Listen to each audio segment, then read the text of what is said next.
السلام عليكم داوديال Kusoo Dhawaada wararkii ugu dambeeyay oo idiin hayo BahdaTv qodobada aad ku daawan doontaan waxa kamid ah khilaaf xooggan oo ka dhex qarxay xisbiga UPD ee uu hogaaminayo madaxweynihii hore ee Soomaaliya Xasan Sheekh Maxamuud iyo xubno miisaan leh oo lagu wada inay xisbiga isaga baxaan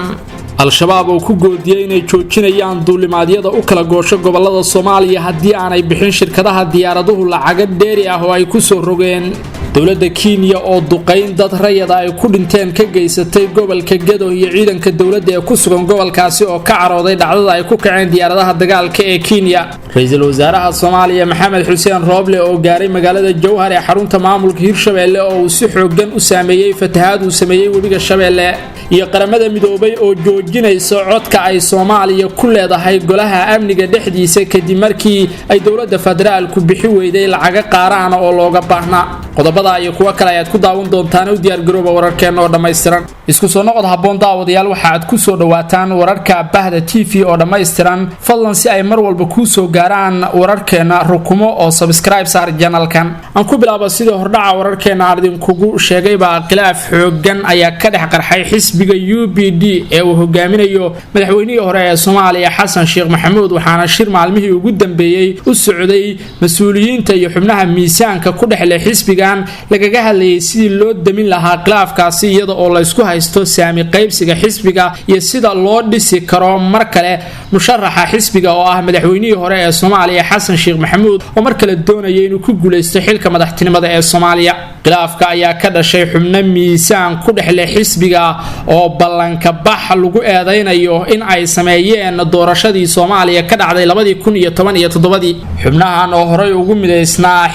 xubnahan oo horay ugu midaysnaa xisbi markii dambe ku biiray UPD oo la oran jiray daljir ayna kamid yihiin Axmed Macalin Fiqi Saabir Shuuriye iyo Abshir Buqaari ayaa la aaminsan yahay in doorashadii Soomaaliya ka dhacday 2017 ee uu ku soo baxay madaxweynaha iminka Soomaaliya maamulay Maxamed Cabdilaahi Farmaajo ay ahaayeen xubnihii la gadiyay madaxweyne Xasan Sheekh Maxamuud wareegyadii ugu dambeeyay ee doorashada kadib markii ay ballanta uga baxeen iyaga oo heshiis la galay Maxamed Cabdilaahi Farmaajo sida ay aaminsan yihiin in dheer garadka dhinaca siyaasadda Xasan Sheekh ayaa shaki ka qaba kalsoonida uu ku qabi karo xubno uu aaminsan yahay in ay ka wareegi doonaan xiliyada ugu dambeeya ee doorashada haddii uu mar kale ka caawiyo in ay ku soo baxaan kuraasta xubnaha labada aqal ee baarlamaanka Soomaaliya taasi oo ku kalifi karta Xasan Sheekh Maxamuud in uu sanadkan soo dhisto xubno ka mid noqda labada aqal ee baarlamaanka Soomaaliya oo uu kalsooni ku qabo in ay u codeynayaan isla markaana aysan ballanta uga baxayn waxa si weyn loo xasuustaa bandhigii ugu dambeeyay ee Xasan Sheekh uu sameeyay ka hor doorashadii madaxtinimada ee Soomaaliya ee 2017 waqtigaasi oo xaflad ka qabsoontay magaalada Muqdisho lagu soo bandhigay xildhibaano ka badan 220 xildhibaan oo u balan qaaday Xasan Sheekh in ay codka siinayaan iyaga oo ka hor doorashada sheegay in uu isku diyaariyo xafladda dhaarinta iyo caleemasaarka waxayse wax walba isbedeleen xiliyadii ugu dambeeyay ee garaangalka doorashada kadib markii ay dhinaca Farmaajo u weecdeen xubnihii ugu miisaanka cuslaa ee uu isku haleynayay taasi oo keentay in doorashada looga guuleysto ismaandhaafka ka dhex jira xisbiga UPD ayaa waxa ay dhinacyada qaar u badinayaan in aanay isu kalsoonayn xubnaha xisbiga ka wada tirsan waxay doonayaan garabkii hore ee daljir oo iminka ka mid noqday xisbiga UPD in ay Xasan Sheekh ka qalqaalsadaan haddii ay sanadkan soo saaraan in shakhsiga ay wataan uu ra'iisul wasaare ka dhigo arintaasi oo ku adag Xasan Sheekh Maxamuud madaxweynihii hore ee Soomaaliya lama oga sida xal loogu heli doono khilaafkan balse ismaandhaafka xisbiga UPD ka dhex jira ayaa waxa uu muujinayaa sida mucaaradku ay u kala qaybsan yihiin siyaasad ahaan iyaga oo wajahaya loolan culus oo kaga imaanaya dhinaca madaxtooyada oo markii labaad doonaysa in ay kursiga ku soo celiso madaxweyne Maxamed Cabdilaahi Farmaajo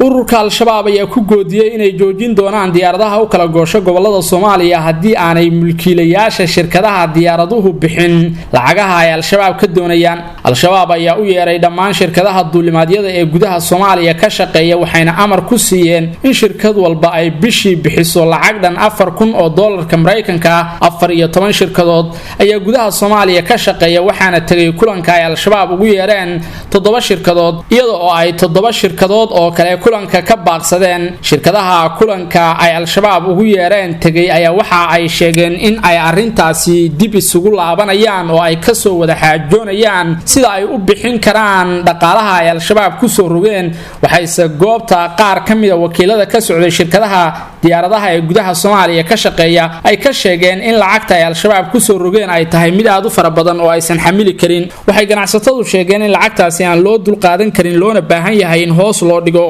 ururka al-shabaab ayaa lacagta ay ku soo rogeen shirkadaha diyaaradaha ee isticmaala hawada Soomaaliya qaasatan kuwa gobolada dalka u kala goosho waxa ay ka dhigan tahay in ay doonayaan in ay canshuuraan dhammaan dhaqdhaqaaqa ganacsi ee guud ahaan Soomaaliya iyaga oo horey u canshuuri jiray gaadiidka u kala goosho gobolada dalka. hoteelada waaweyn ee ku yaala magaalooyinka Soomaaliya oo ay ku jirto caasimadda dalka ee Muqdisho iyo sidoo kale alaabaha ka soo dega dekada Muqdisho iyo xitaa garoonka diyaaradaha aadan cadde oo dhaqaale ay ka helaan ururka al-shabaab badeecooyinka sida joogtada ah looga soo dejiyo. waxay al-shabaab doonayaan in lacagahan faraha badan ee ay ka qaadayaan shirkadaha iyo sidoo kale ganacsatada ka howlgasha gudaha Soomaaliya in ay ku kordhiyaan awoodooda arintaasi oo ay ka digtay dawladda federaalka iyo sidoo kale dalalka ka caawiya dagaalka ay kula jirto al-shabaab. dowladda dalka Kenya ayaa diyaaradaheeda dagaalku waxa ay duqeyn ka geysteen gobolka Gedo ee koonfurta Soomaaliya iyada oo dad rayid ah ay ku waxyeeloobeen duqeymahaasi. diyaaradaha dagaalka ee Kenya ayaa waxa ay weerar duqeyna ka fuliyeen deegaano ka tirsan gobolka Gedo. khasaare ayaa ka dhashay weerarkaasi waxaana wararku ay sheegayaan in dad rayid ah oo ay ku jiraan haween iyo caruur ay ku geeriyoodeen duqeynta ay al-shabaab ka geysteen deegaanka Ceelcadde oo ka tirsan gobolka Gedo. waxa ay dadku sheegeen in xaaladda deegaanku ay tahay mid cakiran kadib duqeyntaasi waxayse ciidamada Kenya sheegeen in ay beegsanayeen xubno ka tirsan al-shabaab oo goobtaasi ku sugnaa. wararka ayaa sheegaya in dhowr gantaal ay ku dhaceen Ceelcadde iyo deegaanada ku hareeraysan waxaana halkaasi iminka ka arrimiya ururka al-shabaab. wariyaasha ku sugan gobolka Gedo ayaa ku soo waramaya in isgaarsiintu ay ka maqan tahay dhinaca Ceelcadde isla markaana dhowr qoys oo rayid ah ay ku waxyeeloobeen duqeynta ay geysteen diyaaradaha dagaalka ee dalka Kenya. waxay sidoo kale wararku sheegayaan in tiro dhaawacyo ah la gaarsiiyay qaar ka mid ah degmooyinka gobolka Gedo dadkaasi oo ku waxyeeloobay duqeynta ay Kenya geysatay. dowladda Kenya oo duqeyntan ka hadashay ayaa sheegtay inay la beegsatay xubno al-shabaab ka tirsan oo ay ku jiraan saraakiil sarsare hase yeeshee ciidanka dowladda ee gobolka Gedo waxay sheegeen in arintan ay qayb ka tahay daandaansiga ay Kenya wado iyo sida ay gumaadka ugu hayso shacabka Soomaaliyeed iyadoo ku marmarsiyoonaysa inay la dagaalamayso kooxda al-shabaab. ciidanka Kenya ayaa qayb ka ah howlgalka midowga Afrika ee AMISOM ee Soomaaliya ka socda oo ay ku midaysan yihiin dalal badan oo ku bahoobay sidii al-shabaab looga itaal roonaan lahaa balse muddo ka badan 10 sano oo ay dagaalka al-shabaab ku jiraan aan wali guul muuqata ka keenin. ra'iisul wasaaraha dowladda federaalka ee Soomaaliya ayaa gaaray magaalada Jowhar ee caasimadda maamulka Hirshabeelle halkaasi oo kumanaan qoys ay isaga barakaceen kadib markii uu webiga Shabeelle ku fatahay xaafadaha magaalada Beledweyne. wafdigu hogaaminayo ra'iisul wasaare Maxamed Xuseen Rooble ayaa waxa ay gaareen magaalada Jowhar ee caasimadda dowlad goboleedka Hirshabeelle waxaana halkaasi ku soo dhaweeyay madaxweynaha Hirshabeelle Cali Guudlaaw Xuseen. wafdiga ra'iisul wasaare Rooble ayaa diyaarad kuwa qumaatiga u kaca ah ama helicopterka loo yaqaano waxa ay kaga degeen saldhig ciidamada AMISOM ay ku leeyihiin bariga magaalada Jowhar kadib markii garoonka diyaaradaha Jowhar uu saameeyay fatahaada webiga Shabeelle uu sameeyay maadaama xaafadaha magaalada Jowhar iyo sidoo kale garoonka diyaaradaha ay buux dhaafiyeen biyaha webigu. ra'iisul wasaaraha ayaa kormeer ku tagay goobihii uu ku fatahay webiga Shabeelle oo sababay in magaaladu ay goodoon gasho waxaana la sheegayaa inay la socdaan xubno ka mid ah hay'adaha qaramada midoobay oo ra'iisul wasaaruhu ka soo kaxeeyay Muqdisho si ay u arkaan xaaladda dhabta ah ee ka jirta magaalada Jowhar ee caasimadda Hirshabeelle. ra'iisul wasaare Maxamed Xuseen Rooble ayaa sidoo kale la yeeshay kulan degdeg ah madaxda maamulka Hirshabeelle oo ay ku jiraan madaxweynaha xubnaha baarlamaanka iyo golaha wasiirada waxaana kulankaasi ka qayb galay sidoo kale hay'adaha gargaarka bixiyay iyadoo looga hadlayo sidii loogu gurman lahaa dadka ka barakacay xaafadaha magaalada Jowhar ee caasimadda Hirshabeelle. Waxa uu ra'iisul wasaare Maxamed Xuseen Rooble sheegay in dawladda Soomaaliya aanay indhaha ka fiirsan doonin dhibaatada ka jirta Jowhar oo ay u gurman doonto dadka rayidka ee halkaasi ku sugan.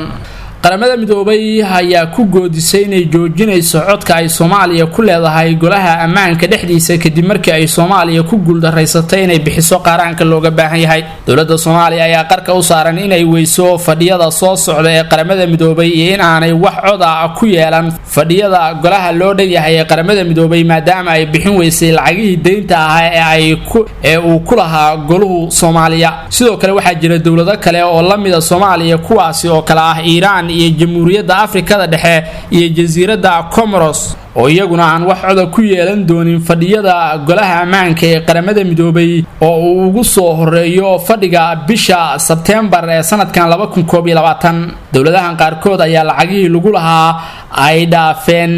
xilliga loogu talagalay in ay ku bixiyaan arintaasi oo dhibaato ku noqotay wadamada lacagaha lagu leeyahay. ayuu golaha amniga ee qaramada midoobay wuxuu sheegay in ay tahay mid aad u fara badan oo loo baahan yahay inay degdeg u bixiyaan. dawladda federaalka ayaa dhowr jeer loogu baaqay inay iska bixiso lacagta qaaraanka ah ee uu golaha amnigu ka doonayo si ay u hesho xuquuqda codaynta iyo ka qaybgalka fadhiyada, balse kumaanay guuleysan xukuumadda Soomaaliya inay arintaasi ku dhiirato. waxaa inta ku dhan wararkii ugu dambeeyay aad kala socoteen BahdaTv.